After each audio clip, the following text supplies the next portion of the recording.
जय श्री सद्गुरुदेवाय नमः। जय श्री गणपति देवाय नमः। ओम कृष्णाय वासुदेवाय हरे परमात्मने प्रणतः कलेशनाशाय गोविंदाय नमो नमः। श्रीमद्भागवत महापुराण 9वां स्कंद 19वां अध्याय। ययाति का गृह त्याग।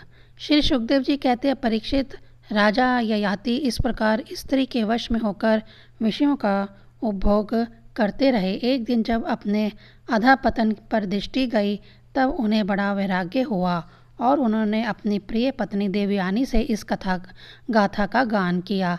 भृगुनंदिनी, तुम यह गाथा सुनो। पृथ्वी में मेरे ही समान विषय का यह सत्य इतिहास है।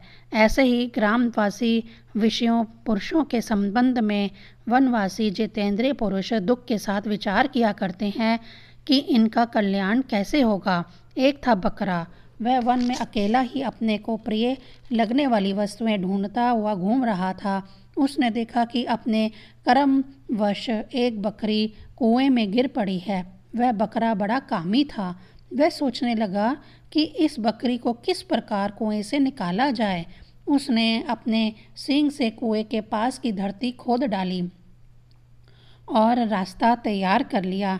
जब वह सुंदर बकरी कुएं से निकली तो उसने उस बकरे से ही प्रेम करना चाहा। वह दाढ़ी मूछ मंडित बकरा हष्ट पुष्ट जवान, बकरियों को सुख देने वाला, विहार कुशल और बहुत प्यारा था। जब दूसरी बकरियों ने देखा कि कुएं में गिरी हुई बकरी ने उसे अपना प्रेम पात्र चुन लिया है, तब उन्होंने भी उसी को अपना पति बना लिया। वह तो पहले से ही पति की तलाश में थी। उस बकरे के सिर पर काम रूप पिशाच सवार था। वह अकेला ही बहुत सी बकरियों के साथ विहार करने लगा और अपनी सब सुध बुध खो बैठा। जब उसकी कुएं में से निकाली हुई प्रियतमा बकरी ने देखा कि मेरा पति तो अपनी दूसरी प्रियतमा बकरी के साथ विहार कर रहा है, तो उसे बकरे का यह करतूत सहन ना हुई। उसने देखा कि यह तो बड़ा कामी है, इसके प्रेम का कोई भरोसा नहीं है और यह मित्र के रूप में शत्रु का काम कर रहा है। अतः वह बकरी उस इंद्रिय लोलुप बकरे को छोड़कर बड़े दुख से अपने पालने वाले के पास चली गई। वह दीन कामी बकरा उसे मनाने के लिए मैं करता हुआ उसके पीछे पीछे चला, परंतु उसे मार्ग में मना ना सका। उस बकरी का स्वामी एक ब्राह्मण था। उसने क्रोध में आके बकरे के लटकते हुए अंडकोश को काट दिया, परंतु फिर भी बकरी का ही भला करने के लिए फिर से उसे जोड़ भी दिया। उसे इस प्रकार के बहुत से उपाय मालूम थे। प्रिय, इस प्रकार अंडकोश जुड़ जाने पर फिर वह बकरा फिर से कुएं से निकली हुई बकरी के साथ बहुत दिनों तक विषय भोग करता रहा, परंतु आज तक उसे संतोष न हुआ। सुंदरी, मेरी भी यही दशा है। तुम्हारे प्रेम पाश में बंधकर मैं भी अत्यंत दीन हो गया। तुम्हारी माया से मोहित होकर मैं अपने आप को भी भूल गया हूँ। प्रिय, पृथ्वी में जितने भी धान्य यानी चावल, जौ आदि सुवर्ण पशु और स्त्रियां हैं, वह सब के सब मिलकर भी उस पुरुष के मन को संतुष्ट नहीं कर सकते जो कामनाओं के प्रहार से जर्जर हो रहा है। विषयों के भोगने से भोग वासना कभी शांत नहीं हो सकती, बल्कि जैसे घी की आहुति डालने पर आग और भड़क उठती है, वैसे ही भोग वासनाएं भी भोगों से प्रबल हो जाती हैं। जब मनुष्य किसी भी प्राणी और किसी भी वस्तु के साथ राग द्वेष का भाव नहीं रखता, तब वह समदर्शी हो जाता है और उसके लिए सभी दिशाएं सुखमय बन जाती हैं। विषयों की तृष्णा ही दुखों का उद्गम स्थान है। मंद बुद्धि लोग बड़ी कठिनाई से उसे त्याग कर सकते हैं।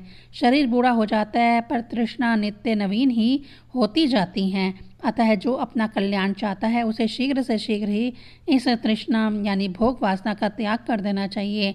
और तो क्या, अपनी माँ, बहन और कन्या के साथ भी अकेले एक आसन पर सटकर नहीं बैठना चाहिए। इंद्रियां इतनी बलवान हैं कि वे बड़े बड़े विद्वानों को भी विचलित कर देती हैं। विषयों का बार बार सेवन करते करते मेरे 1000 वर्ष पूरे हो गए, फिर भी क्षण प्रतिक्षण उन भोगों की लालसा बढ़ती ही जा रही है। इसीलिए मैं अब भोगों की वासना तृष्णा का परित्याग करके अपना अंतःकरण परमात्मा के प्रति समर्पित कर दूंगा और शीत उष्ण सुख दुख आदि के भावों से ऊपर उठकर अहंकार से मुक्त हो हिरणों के साथ वन में विचरूंगा। लोक परलोक दोनों के ही भोग असत्य हैं ऐसा समझकर ना तो उसका चिंतन करना चाहिए ना भोग ही।